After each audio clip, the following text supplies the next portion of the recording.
Une opération spéciale d'ampleur réussie pour l'Ukraine.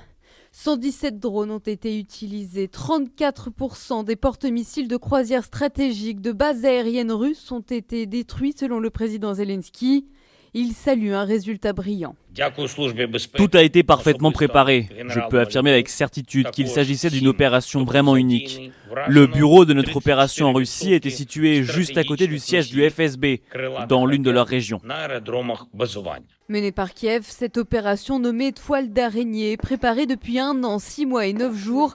4 aérodromes russes situés à des milliers de kilomètres du front ont été visés.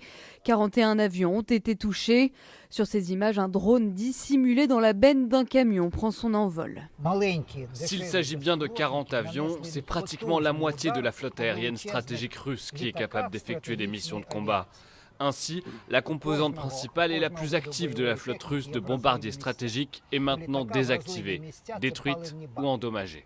Le ministère de la Défense russe parle d'une attaque préparée par des terroristes. Pour le moment, la Russie n'a pas officiellement appelé aux représailles, mais plusieurs blogueurs russes parlent d'un jour noir pour l'aviation de leur pays et appellent à la vengeance. On rappelle que tout cela se passe quand même dans un contexte assez délicat, puisqu'aujourd'hui reprennent les pourparlers. C'est à Istanbul et ce sera en milieu de journée. L'Ukraine n'a jamais mené d'opération à si longue portée et revendique des dégâts sur l'aviation russe à hauteur de 7 milliards de dollars.